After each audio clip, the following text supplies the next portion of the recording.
Saudações, sejam bem-vindas, sejam bem-vindos a mais um episódio do podcast Eletroterapistas.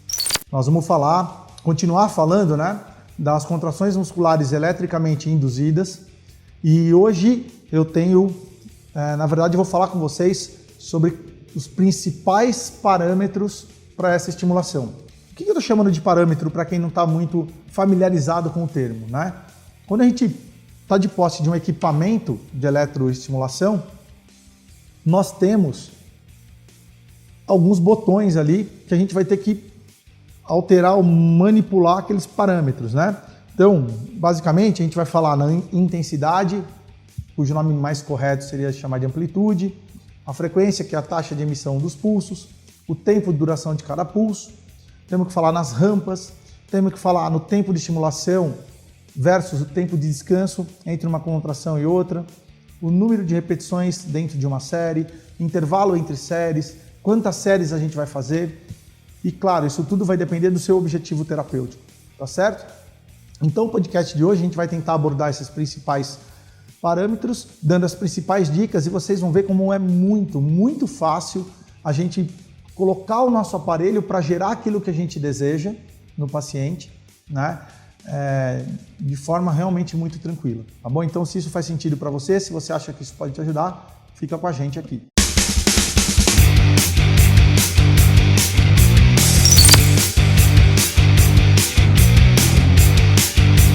Eu vou começar falando então, pessoal, de um parâmetro que é muito importante, que é a frequência de estimulação, a taxa de emissão dos pulsos numa corrente elétrica. Quando a gente busca a estimulação muscular, quando a gente busca gerar contração muscular eletricamente induzida. Com um detalhe, tudo que eu estiver falando aqui vale para músculos inervados, tá? A inervação motora periférica tem que estar íntegra, tudo bem? Os motivos pelos quais a gente está lidando especificamente com esse tipo de público, vocês podem dar uma olhadinha nos episódios anteriores, tá certo? Então vamos falar da frequência. Primeiro de tudo, a gente precisa saber que nós temos diferentes estimuladores que podem ser utilizados para esse tipo de estimulação, ok? Alguns deles vão emitir correntes que são classificadas como correntes de baixa frequência, que são aqueles cuja frequência de emissão ela é inferior a 1000 Hz. E a gente tem também as correntes classificadas como média frequência, que são aquelas que geram pulsos com frequências de estimulação entre 1000 e 10.000 Hz. Então, dando um passinho atrás, só para homogeneizar aí a galera, Como eu falei, a nossa audiência ela é heterogênea. Quando eu falo em Hertz, só para lembrar, é uma unidade de medida de frequência que significa vezes por segundo. Quando eu falo em 2 Hz, eu estou falando que tem 2 pulsos sendo emitidos a cada segundo. Quando eu falo em 5 Hz, 5 pulsos emitidos a cada segundo. 10 Hz, 10 pulsos emitidos a cada segundo. E 1000 Hz eu não conseguiria fazer aqui o gestual para você que está me vendo no YouTube ou para você que está ouvindo pelo podcast, seja pelo Spotify, pelo Anchor ou pelo iTunes. Imagine que a frequência é realmente a taxa de surgimento, de emissão de cada um desses pulsos.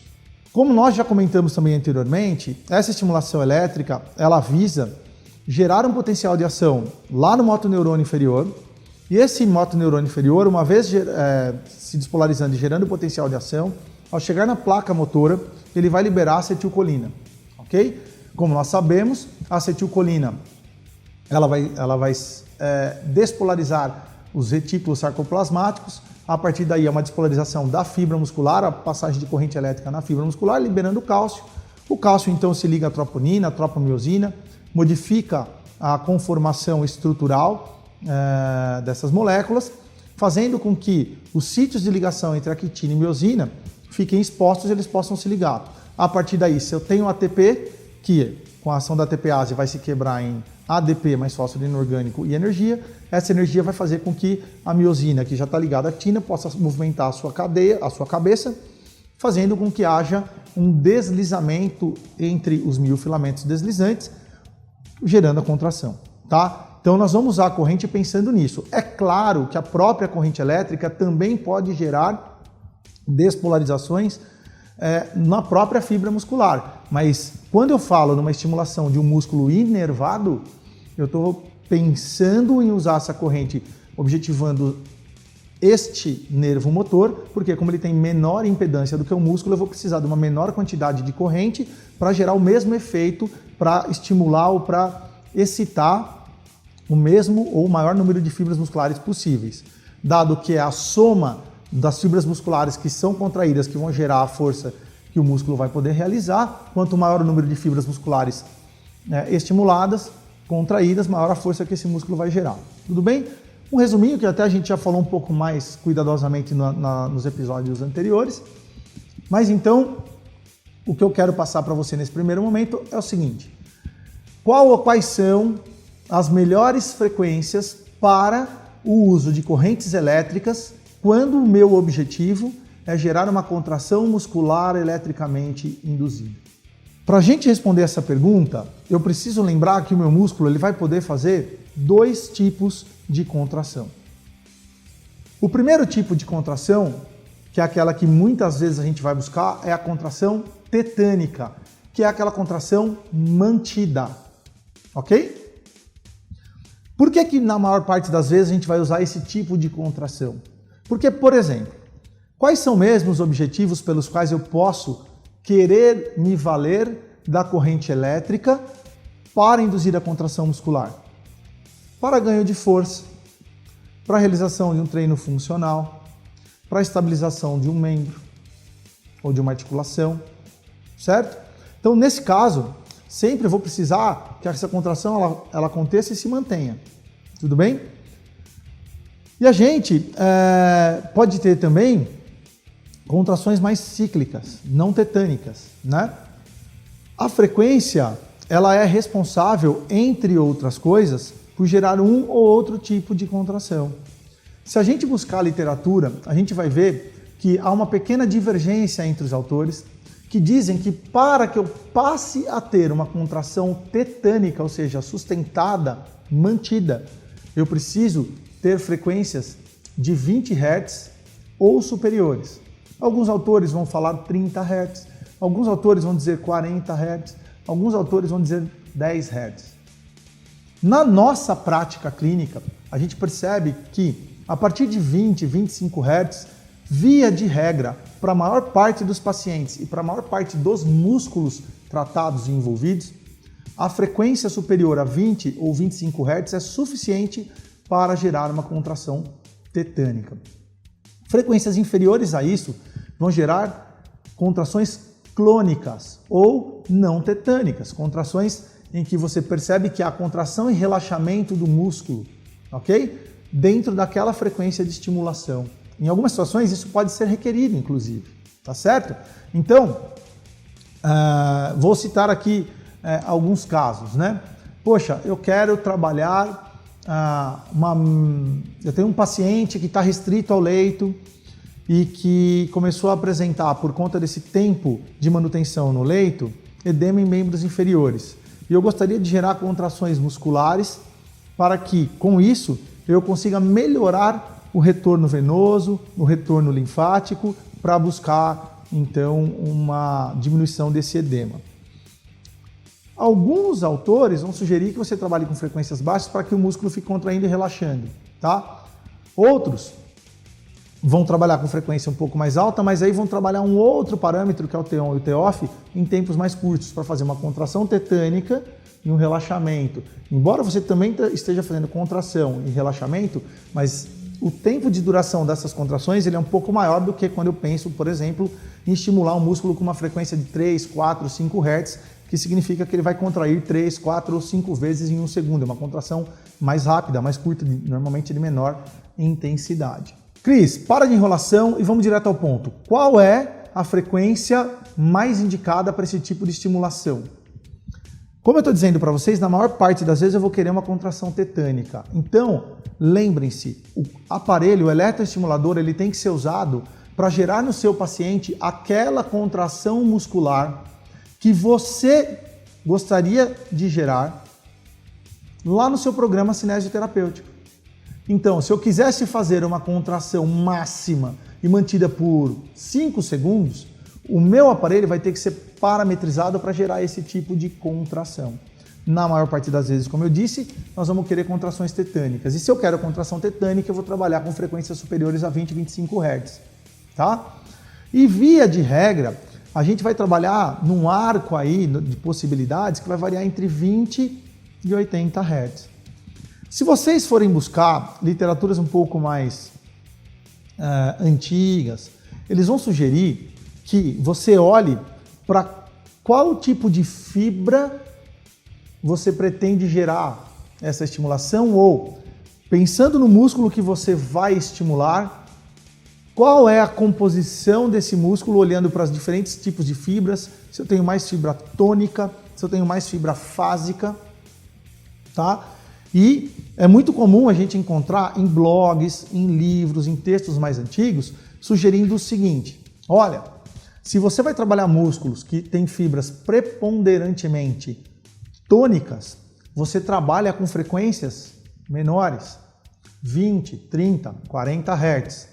Se você vai trabalhar com músculos que são compostos por fibras preponderantemente fásicas, você vai trabalhar com frequências maiores, 30, 40, 50, até 80 Hz. Então essa era uma das formas que alguns autores sugeriam, né, para que a gente tivesse um parâmetro de escolha para qual seria a melhor frequência. Tudo bem? Há também autores que dizem não olhem para essa variável. Por quê? Porque em todo músculo a gente tem fibra tônica e fibra fásica. Claro que há preponderância mais de uma do que em outra para determinados músculos, mas a gente tem fibras iguais dos dois e a gente vai ter frequências que podem ser utilizadas para os dois tipos de fibra. Para fibras tônicas, né, de 20 a 40 Hz, e para as fibras fásicas de 30, 40 até 80 Hz. Então, se eu trabalhar ali entre 30, 40, 50 Hz, eu estou trabalhando as duas fibras. Alguns autores preferem dizer o seguinte: olha, se o seu paciente estiver muito fraco, você está querendo fazer treinamento de força, ele ainda não passou por nenhum tipo de estimulação ou de terapia desse tipo, ele não está habituado, trabalhe com frequências menores. Se já é um paciente mais forte ou já está adaptado a esse tipo de terapia, você pode até trabalhar com frequências maiores, né? O fato, pessoal, é que quando a gente olha para a literatura mais atual, a gente não vai ter embasamento forte para discriminar muito bem se eu tenho que trabalhar mais próximo de 20 ou mais próximo de 80. A gente sabe que pode trabalhar nessa janela e normalmente a gente acaba sugerindo realmente que se trabalhe ali entre 30 e 60 Hz. E por que então dessa frequência? Voltando, porque ela é suficiente para gerar uma contração tetânica, uma contração muscular mantida. Beleza? Ô Cris, mas como é que na prática eu faço isso? É muito, muito tranquilo, pessoal. Todo eletroestimulador recente vai ter lá um botãozinho escrito frequência, ou muitas vezes ele vai te dar a opção, ele vai estar escrito só lá Hertz, tá? Ou PPS, ou BPS, tá? Que simboliza pulsos por segundo, bursts por segundo, enfim. E você, quando vai começar a sua estimulação, você pode já estipular essa frequência que você vai trabalhar. Por exemplo, eu vou trabalhar lá em 40 Hz. Você já vai e já deixa marcado ali, setado em 40 Hz. É muito, muito simples de usar, super fácil. Falando de contração muscular eletricamente induzida, há outros parâmetros importantes, ou algum outro parâmetro importante nessa estimulação? Sim, sem dúvida nenhuma há. Um outro parâmetro muito importante é a amplitude, que muitas vezes a gente ouve chamar de intensidade, né?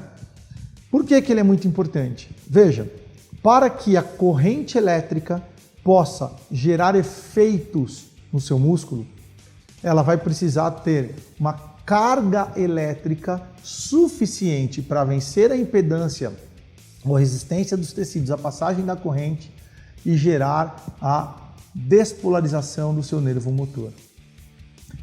E quanto maior for a carga elétrica, maior é a chance de você recrutar o maior número de fibras nervosas e, por consequência, o maior número de fibras musculares. E quanto maior o número de fibras musculares recrutadas, maior a força gerada. Então, a amplitude é um outro parâmetro fundamental para que você tenha sucesso na sua terapia. Lembrem-se sempre do paradigma inicial. O seu eletroestimulador vai ter que gerar no seu paciente aquela corrente elétrica que você gostaria ou pretenderia que ele fizesse no seu programa de cinesioterapia. Vamos dar exemplos? Exemplo número 1. Eu quero ganhar força muscular. Como é que a gente trabalha a força muscular, pessoal? Você descobre qual é a resistência máxima que o seu paciente consegue gerar, estabelece o percentual de carga que você vai trabalhar, normalmente superior a 60% da máxima. Um treino de hipertrofia, a gente vai trabalhar sempre superior a 60%, alguns autores vêm sugerindo 80% da resistência máxima, e você vai gerar um número de repetições dentro de uma série daqueles exercícios. Não é assim? Bom, para a gente pensar em gerar contração muscular que possa atingir 80% da contração isométrica voluntária máxima, é óbvio que a gente vai ter que recrutar um grande número de fibras. Embasado nisso, e pelo que eu acabei de citar, eu vou ter que então trabalhar com cargas elétricas altas. Concordam comigo? Só que nós temos que lembrar de uma coisa. Se o número de fibras recrutadas vão ser importantes para gerar a força que eu estou buscando naquele treinamento, mas eu também sei que essa força ela pode ser inibida se o paciente começar a sentir dor. Qual é a intensidade que eu tenho que trabalhar com esse paciente quando eu busco ganho de força? Eu vou trabalhar numa intensidade bem alta, mas que não seja altamente desconfortável para ele. É interessante que o paciente não sinta uma dor muito desconfortável, porque se ele começar a sentir dor muito desconfortável, é bem possível que comece a haver um pouco de inibição. E aí há um paradoxo, eu estou usando a corrente elétrica para tentar estimular o máximo possível da minha fibra muscular, mas estou gerando um desconforto tão grande que começa a ter inibição da contração. Tudo bem? Então, a amplitude você vai negociando com o seu paciente e aumentando aos poucos durante o momento em que o seu aparelho está emitindo a corrente elétrica e vai olhando a resposta para buscar essa contração muscular vigorosa que possa vencer aquela resistência que você deseja vencer. Agora veja, em toda estimulação elétrica, buscando a contração muscular eletricamente induzida, eu preciso jogar o máximo de amplitude? Não. Vou dar alguns exemplos. Eu tenho um paciente que sofreu uma fratura de cólis e, como sentia um pouco de dor no pós-operatório, acabou restringindo o movimento, começou a ter contratura e começou a ter uma limitação na amplitude de movimento do punho. Eu gostaria de usar a corrente elétrica como um coadjuvante aí para ficar gerando movimentos na amplitude máxima possível dessa articulação, para com isso diminuir a evolução da contratura e até, por que não dizer, reverter essa contratura a ponto de começar a aumentar a amplitude de movimento da articulação em pauta. Eu preciso gerar uma contração muscular tão forte a ponto de, por exemplo, gerar uma força superior a 80% da contração isométrica voluntária máxima? Não. Eu vou jogar os meus eletrodos na musculatura responsável pela realização do movimento, estimular com a frequência correta e aumentar a amplitude de forma que, ao observar meu paciente, eu vou perceber que a articulação gera a amplitude máxima possível para aquele momento. É isso que eu quero, não é? Trazer para a amplitude máxima?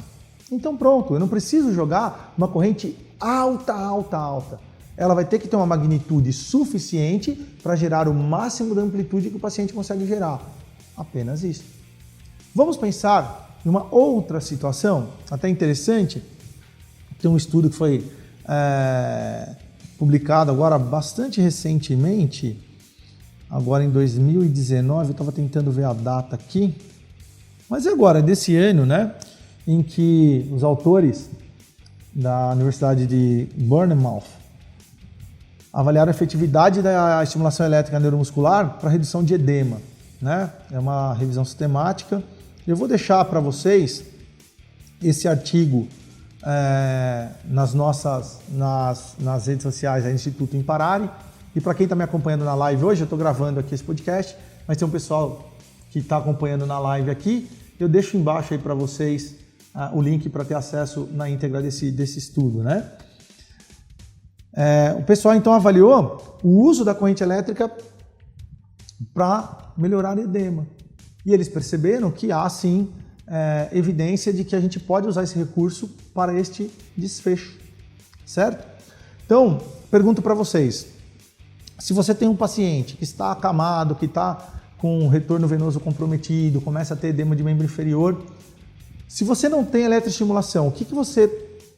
E o paciente está consciente, tem condição de movimentar o membro inferior, o tornozelo, o que você vai sugerir para ele? Você não pede para que ele faça dorsiflexão, flexão plantar, para que com isso a musculatura da perna trabalhe, para que desta forma, com a contração muscular, você aumente a pressão hidrostática externa sobre o vaso, para tentar impedir a formação ou até reduzir o edema? Para que eu vou usar a corrente nesse caso? Exatamente para a mesma coisa. Precisa ser uma contração extremamente vigorosa?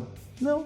Eu preciso de uma contração visível, né, bastante perceptível, mas que ele fique fazendo contração e relaxamento. Eu vou precisar de outros parâmetros para modular esse tempo de contração e esse tempo de relaxamento, que a gente vai falar já já. Mas a amplitude da corrente, a carga elétrica que eu vou jogar ali, a intensidade, ela tem que ser suficiente para ter uma contração bem visível, para aumentar a pressão no vaso, mas não precisa ser algo de grande magnitude. Vamos pensar num outro exemplo, num treino funcional. Alguns de vocês já devem ter visto até a utilização da estimulação elétrica para auxiliar na marcha de pacientes, por exemplo, que têm dificuldade para fazer a dorsiflexão durante a marcha, né? Qual é a amplitude que eu vou precisar usar? O suficiente para gerar a dorsiflexão no momento, na fase de balanço aí da marcha, tá? Precisa ser uma contração muito vigorosa? Não, o suficiente para levantar a ponta do pé. Basicamente isso. Ô Cris, mas qual é a unidade de medida? Está em miliampere. Mas quantos miliamperes eu tenho que usar? Esquece. Esse é um parâmetro que você não precisa olhar para o número. Você tem que oferecer a carga elétrica para o paciente, a quantidade de carga que você está oferecendo para ele e olhar para ele para ver se a resposta muscular é aquela que você deseja que ele tenha. No caso do treino de marcha, se ele consegue fazer a dorsiflexão, no caso da estimulação de panturrilha para melhorar o retorno venoso, se a contração está visível e vigorosa. No caso para ganho de força, aí sim uma contração muito forte, a mais forte que ele conseguir suportar. Então vai depender de cada caso. Tá ok? Então a amplitude ela é um outro parâmetro muito, muito importante. Você está trabalhando com o eletroestimulador para gerar contração muscular eletricamente induzida e de repente você se depara com um parâmetro no seu equipamento com um botãozinho chamado duração de pulso, ou width, ou simplesmente T maiúsculo. O que é isso? Isso é mais uma característica física da corrente, um parâmetro clínico que você vai poder modular e vai dever modular. Nada mais é do que quando a gente faz um desenho, um registro gráfico dessa corrente elétrica, ela tem uma largura nesse pulso que, na verdade, representa o tempo de duração desse pulso. E, via de regra, a gente vai trabalhar com tempos de duração que vão variar entre 100 e 400 microsegundos. Por que a gente não trabalha com menos do que isso e por que a gente normalmente ou dificilmente a gente indica trabalhar com mais duração do que isso? Porque, veja, lembra que eu estou falando que eu falei, né, de amplitude ou intensidade de corrente, que é a quantidade de carga que é oferecida para o paciente? Na verdade, pessoal, a amplitude ela é a altura do pulso no gráfico. A carga elétrica que é dada para esse paciente, ela é representada pela área do pulso elétrico quando ele está representado graficamente. Então ela depende tanto da largura do pulso, ou seja, o tempo de duração desse pulso, e da sua altura, que é a amplitude. Tá? Claro que quando eu aumento a amplitude, a área do pulso aumenta, significa que eu aumentei a carga. Mas por outro lado, quando eu aumento também o tempo de duração do pulso, eu também estou aumentando a área, eu também estou aumentando a carga. Só que por um outro parâmetro. Tudo bem? Quando eu trabalho com tempos de duração de pulso muito curtos, 10, 20, 30 microsegundos, eu precisaria aumentar demais a amplitude para ter carga suficiente para começar a estimular a contração muscular. Então eu preciso trabalhar ali entre 100, 150, 200 microsegundos, né, minimamente, para que seja fácil eu ajustar a amplitude e possa oferecer então uma carga elétrica interessante para ter os resultados que eu quero. Tá? E por que não mais de 400? Porque veja, quanto maior for o tempo de duração, maior graficamente seria a base desse pulso, com pouquíssima variação de amplitude, eu começo a estimular outros níveis de estimulação com a corrente elétrica. Cris, não entendi. Vamos explicar. Sempre que eu começo a estimular ou oferecer carga elétrica para o meu paciente, a primeira coisa que vai acontecer é nada. Ele simplesmente não sente nada. O aparelho está ligado, já está passando corrente, mas ele não sente. Por quê? Aquela carga inicialmente oferecida é uma carga sublimiar, que não atinge sequer o nível sensorial, ele sequer sente que a corrente está lá, embora a corrente já esteja sendo liberada. Conforme você vai aumentando a carga, você ultrapassa o limiar sensorial e passa a sentir aquela estimulação. Se eu continuo aumentando a carga, eu estou sentindo a estimulação, ela vai ficando mais forte e eu começo a ver as contrações. Então eu já estou no nível de estimulação motor. E se eu continuo aumentando, ele vai contraindo cada vez mais e eu passo a entrar no nível de estimulação doloroso. Tá certo? O que ocorre? Se eu trabalhar com tempos de duração de pulso mais curtos, 100, 150 microsegundos, o que vai acontecer? Até eu passar da fase subliminar para uma fase sensorial, ou nível de estimulação sensorial, eu preciso modular bem a minha amplitude. Para sair do meu nível sensorial e ir para o nível motor, eu vou ter que aumentar bem a minha amplitude. Eu preciso trabalhar bastante a amplitude para ir mudando os níveis de estimulação. De subliminar para sensorial, de sensorial para motor, de motor para doloroso. Mas conforme eu vou aumentando o tempo de duração do pulso, esses níveis de estimulação eles vão ficando mais próximos. Então, pequenos ajustes de amplitude já fazem saltar para sensorial, motor, doloroso. Se é muito, muito, muito amplo esse tempo de duração, e claro, né, quando eu falo muito amplo é sempre comparativo, naturalmente, né? Mas se eu estou passando ali de 400, 500 microsegundos, o que vai acontecer? Eu tenho muita proximidade entre esses níveis de estimulação e eu posso, ao iniciar a oferta de carga pelo botão da amplitude, já sair de um subliminar para um doloroso. Tá? Isso não é interessante, a gente perde um pouco do refinamento para essa estimulação. Agora, eu quero te fazer uma pergunta. Você está com o eletroestimulador, você quer induzir uma contração muscular pela corrente elétrica e você sabe que isso só vai ser funcional se essa contração ela ocorrer exatamente da forma que você precisa, da forma que se você não tivesse aquele eletroestimulador presente, você gostaria que a contração fosse exatamente de uma determinada intensidade, duração, intervalo. Quem vai te ajudar muito nisso? Um outro parâmetro que é o chamado T-on e o T-off, o tempo on, tempo off, né? É o tempo de estimulação e o tempo de repouso. É o momento, é uma forma que o seu equipamento vai ciclar a oferta de corrente para, obviamente, quando essa corrente está sendo emitida vai gerar contração e quando ela para de ser emitida vai gerar o relaxamento. Isso vai variar muito de caso a caso, né, pessoal? Por quê? De novo, vamos pegar aquele caso de um paciente que eu estou querendo ganhar força. Normalmente, se você vai pegar um indivíduo lá na academia que está fazendo um treino de hipertrofia, o que você vai sugerir para ele? Ah, Cris, eu vou pedir para ele fazer 3 séries de 10 repetições, ou eu vou fazer 3 séries, mas com número de repetições diferentes. Por exemplo, começa com 15 repetições, na segunda série faz 12 e a segunda faz 10, porque na primeira começa com uma carga menor, depois aumenta a carga e depois aumenta, ou inverte, né? Eu vou começar com cargas mais altas, um número de repetição mais baixo, eu vou aumentando a carga, vou diminuindo a carga e aumentando o número de repetições. Ou tem técnica que eu vou jogar carga alta, número de repetição alta na primeira série, aí eu diminuo a carga um pouquinho e diminuo um pouquinho o número de repetições da segunda série, enfim, a forma que você julgar interessante. O fato é que você vai ter que pensar no movimento que você quer que ele gere, qual o tempo de manutenção dessa contração, e esse tempo de manutenção de contração vai ser o seu T1. Por quê? A estimulação elétrica ela deve entrar exatamente no momento em que o músculo deve contrair. E qual vai ser o tempo de T-off? O tempo de repouso entre uma série e outra. Poxa, Cris, mas por exemplo, se eu estiver fazendo um trabalho para bíceps, levantando peso, por exemplo, em martelo, né?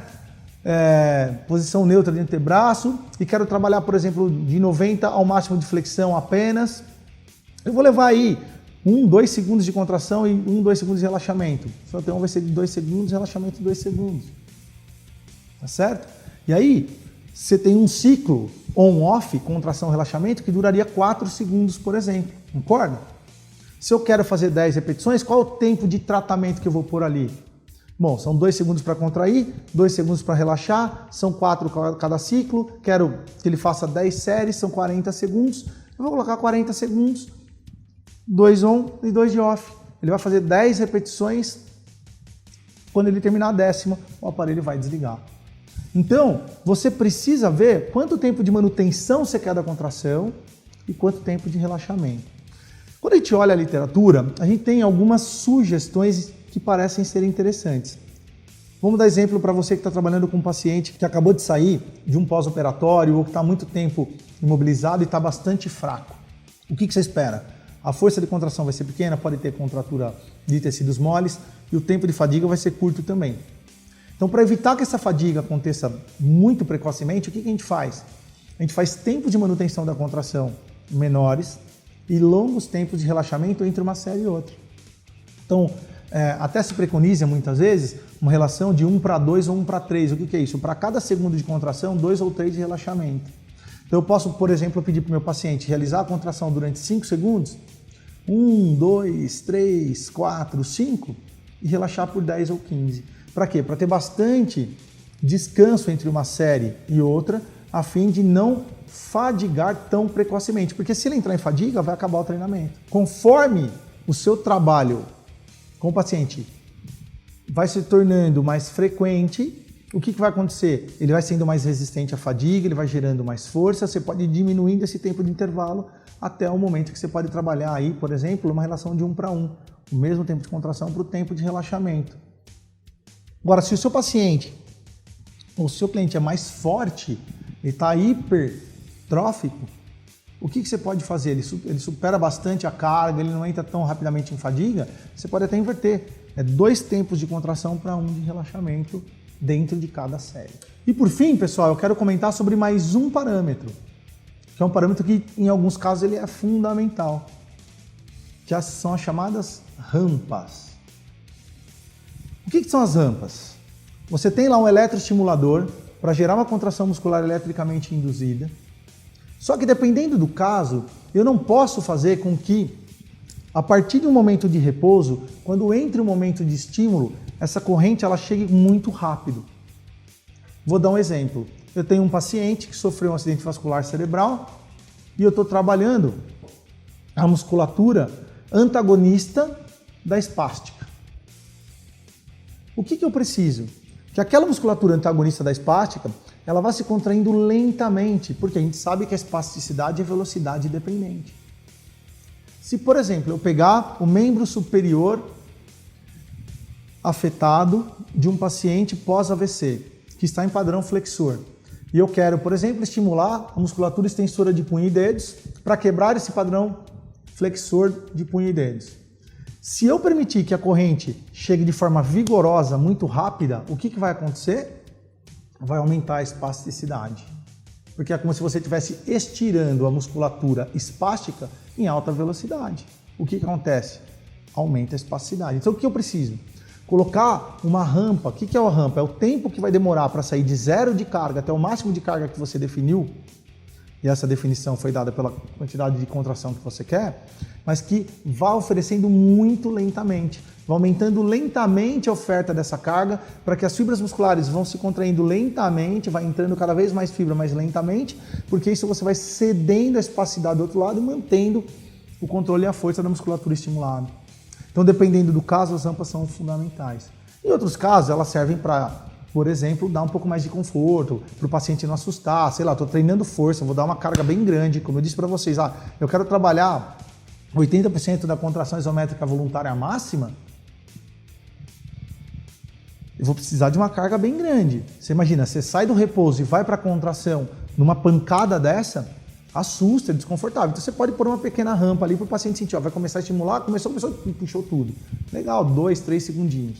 Mas num paciente que você está tentando trabalhar o controle de espacidade, você vai precisar de uma rampa bem grande, tá certo? Bom, então pessoal, recapitulando, neste episódio a gente falou de alguns parâmetros muito importantes e que são muito fáceis para que você possa implementar na sua clínica com um detalhe.